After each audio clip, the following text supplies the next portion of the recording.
नमस्कार साथी। अगर आपसे पूछा जाए कि क्या भगवान है? क्या पुनर्जन्म होता है? क्या आत्मा होती है?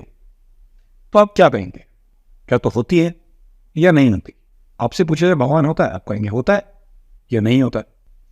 लेकिन यहाँ एक सवाल खड़ा होता है कि क्या वाकई आपको पता है कि होता है कि नहीं होता है? क्या आपको लगता है कि आप सच में जानते हैं कि भगवान होता है या नहीं होता? या फिर आपने कहीं से सुनी सुनाई बातों को इकट्ठा कर लिया है? कुछ बातें यहाँ से सुन ली, कुछ वहाँ से सुन ली, कुछ इस किताब से पढ़ ली, कुछ उस किताब से पढ़ ली, और अपनी एक धारणा बना ली, अपना एक परसेप्शन बना लिया कि आत्मा या तो होती है या फिर नहीं होती, और अपने आप को ज्ञानी समझ बैठे। और आपको ऐसा लगने लगा है कि आप भी जानते हैं, आप भी ज्ञानी हैं। सुकरात का एक बहुत ही इंपॉर्टेंट कथन है और बहुत ही फेमस भी है। The only true wisdom is in knowing you know nothing. यानी कि सबसे अच्छी बुद्धिमत्ता इसी बात में है कि आप जानते हो कि आप नहीं जानते। ये जो हमारा अपने बारे में परसेप्शन है कि मैं जानता हूँ, मुझे पता है, मैं सब कुछ जानता हूँ, ये अपने आप में बहुत भारी है। ये आप पर बहुत भारी पड़ेगा। ये आपको सच्चाई को जानने से, खोजने से पूरी तरह से रोक देगा। सोच कर देखिए, इस बात पर विचार कीजिए। अगर आपको ऐसा लगता है कि मैं किसी चीज़ के बारे में नहीं जानता, मुझे किसी चीज़ के बारे में कुछ नहीं पता, तो आपका मन उस चीज़ को खोजने के लिए आगे बढ़ेगा। आप उस चीज़ को खोजेंगे, जानने की कोशिश करेंगे कि सच क्या है। लेकिन अगर आपने पहले से ही अपने मन में एक परसेप्शन बना लिया कि मुझे तो पता है, मैं जानता हूँ कि पुनर्जन्म होता है या फिर नहीं होता, दोनों ही कंडीशन में अगर आपने ऐसा परसेप्शन बना लिया कि मुझे पहले से ही पता है, इसका मतलब ये हो गया कि आपकी सीखने की, खोजने की, आगे बढ़ने की, ऊपर उठने की जो प्रोबेबिलिटी है वो आपने जीरो कर ली। और सच यही है, हकीकत यही है कि आप कुछ नहीं जानते। मैं कुछ नहीं जानता, कोई कुछ नहीं जानता। जब मैं ये कह रहा हूँ कि आप नहीं जानते, तो इसका मतलब है कि ना आप जानते, ना मैं जानता हूँ, ना कोई और जानता है। कोई कुछ नहीं जानता। और जब मैं ये कह रहा हूँ कि आप नहीं जानते या आप कुछ नहीं जानते, तो मेरे इस कुछ से मतलब ये नहीं है कि आप इंजीनियरिंग नहीं जानते, आप साइंस नहीं जानते, आप फाइनेंस नहीं जानते, आप इकोनॉमिक्स नहीं जानते। मेरा कहने का मतलब है कि आप सत्य को नहीं जानते, क्योंकि सत्य अननोन है, अज्ञात है। हम लोग जिस चीज को जाना हुआ समझते हैं और हमें ये भ्रम होता है कि हम जानते हैं, दरअसल में वो जाना हुआ नहीं है, वो केवल सुना हुआ है, वो कहीं किसी किताब से पढ़ा हुआ है, लेकिन वो एक भ्रम पैदा करता है कि हम जानते हैं। क्यों? क्योंकि हमने उसे इतनी बार दोहराया है, हमने उसे बार बार रिपीट किया है, तो इसी वजह से ये भ्रम पैदा होता है कि मुझे पता है। लेकिन वास्तविकता में जिसे हम जानकारी समझते हैं, जिसे हम अपना जानना समझते हैं, वो केवल एक इन्फॉर्मेशन है, जानकारी है, सूचना है, बस, इससे ज़्यादा कुछ भी नहीं। जो ज्ञान स्वयं के अनुभव से पैदा होता है वो ज्ञान है। उसके अलावा सारे ज्ञान बंधन है। ज्ञान हमेशा स्वयं की अपनी पर्सनल, व्यक्तिगत अनुभूति से होना चाहिए। एक एग्जाम्पल से समझते हैं। मान लीजिए कि मैं किसी पार्क में गया, वहाँ मैंने एक बहुत ही सुंदर तितली को देखा। ऐसी तितली मैंने आज से पहले ज़माने में कभी नहीं देखी। इतनी सुंदर थी, ऐसे पंख थे, ऐसी थी, वैसी थी। मैंने उस तितली को देखा और उसके बाद मैं आपके पास आया और मैंने आपसे कहा कि मैंने बाग बगीचे में एक ऐसी तितली देखी, इतनी सुंदर थी, ऐसी थी, वैसी थी, ये था, वो था।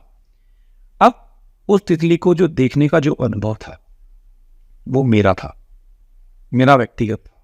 उस तितली को देखने के बाद जो अनुभव हुआ वो मुझे हुआ।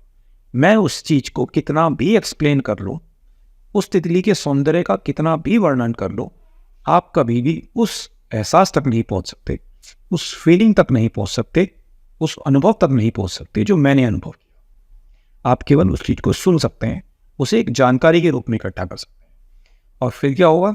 जब आप इसे एक जानकारी के रूप में इकट्ठा कर लेंगे, फिर आप किसी तीसरे के पास जाएंगे, फिर आप उसे बताएंगे कि वहां बगीचे में एक ऐसी सुंदर तितली दिखी थी, ऐसी थी वो, वैसी थी, इसमें ये था, उसमें वो था।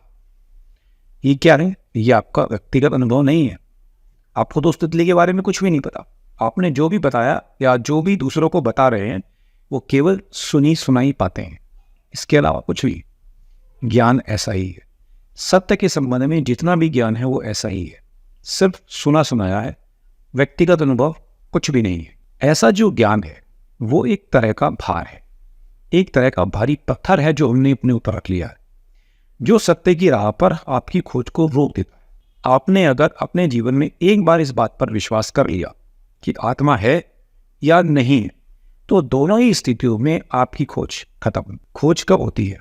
खोज उस समय होती है, खोज तब होती है जब ना स्वीकृति हो और ना ही अस्वीकृति हो, और आदमी बीच में ठहरे, मध्य मार्ग को चुने, अपने अंदर ईमानदारी लाए और ईमानदारी से कहे मैं नहीं, मुझे एक। और इस बात में कि जब आप कहते हैं कि मुझे पता है कि आत्मा होती है या नहीं होती, पुनर्जन्म होता है या नहीं होता, इसमें आपकी कोई गलती नहीं है। इसके लिए आप अपराधी नहीं हैं। क्यों? क्योंकि आपकी कंडीशनिंग इसी तरह से हुई है, आपको ऐसा ही बताया गया है और वो इतनी बात दोहराया गया है कि आपको ऐसा भ्रम पैदा हो जाता है कि आप जानते। चाइना में कम्युनिस्ट है, कम्युनिस्ट ने अपने यहाँ पर बच्चों को बचपन से ही सिखाया कि भगवान नहीं होता, बच्चे सीख गए। हम भारत में हिंदू हैं, हम लोग अपने बच्चों को बचपन से ही सिखाते हैं कि हाँ भगवान तो होता है, ऐसा होता है और ऐसा दिखता है, हमारे बच्चे सीख गए। ये जो सिखावट है, इस तरह की सिखावट ज्ञान की खोज को रोक देती है। सच में जाने के लिए सारे ज्ञान को अलग कर देना पड़ता है, अपने आप को बिल्कुल निर्भर करना पड़ता है। आपके मन पर, आपकी बुद्धि पर किसी भी तरह का भार नहीं होना चाहिए, तब सत्य की यात्रा शुरू होती है। जो लोग सत्य की यात्रा पर हैं, उन्हें ये बात याद रखनी चाहिए कि जो भार, ज्ञान का जो भार उन्होंने अपने ऊपर रख लिया है, वो उन्हें रोक रहा है। ज्ञानी होने का जो भार है वो सबसे बड़ा भार है, क्योंकि ज्ञान का भार सबसे बड़ा अहंकार है। लेकिन फिर भी हम कहते हैं कि मैं जानता हूं। आप क्यों कहते हैं कि ईश्वर है, आत्मा है? क्योंकि ऐसा करने से आप ज्ञानी मालूम होते हैं। ऐसा करने से आपको ये भ्रम पैदा होता है कि आप भी ज्ञानी हैं, हालांकि हमें पता कुछ नहीं होता, ना ही आत्मा का, ना ही ईश्वर का। केवल ऐसा कहने से हमारे अहंकार की तृप्ति होती है कि मैं जानता हूँ, मैं भी जानता हूँ, मैं भी बेवकूफ़ थोड़ी रहा हूँ। और ऐसे समय में अगर कोई आपकी बात का खंडन करे तो आपके अहंकार को चोट लगती है, फिर आपसे लड़ने मरने सर फोड़ने के लिए तैयार हो जाते हैं। आप हमेशा इस बात को देखिएगा कि दुनिया में ज्ञानी लोग ही आपस में लड़ते हैं, मूर्ख कभी नहीं लड़ते, बेवकूफ़ कभी नहीं लड़ते। जिस आदमी को ये पता है कि मुझे नहीं पता, वो कभी आपस में नहीं लड़ेगा। लड़ेगा केवल वो जिसको ये भ्रम है कि वो जानता है। इसीलिए ज्ञानी लोग हमेशा आपस में लड़ते हैं, कभी साथ नहीं बैठते। क्यों? क्योंकि उनका अहंकार अड़े आता है, वो कभी किसी दूसरे को बर्दाश्त कर ही नहीं सकते। हकीकत में जो ज्ञान हमने इकट्ठा कर लिया है वो हमारे अहंकार की खुराक है।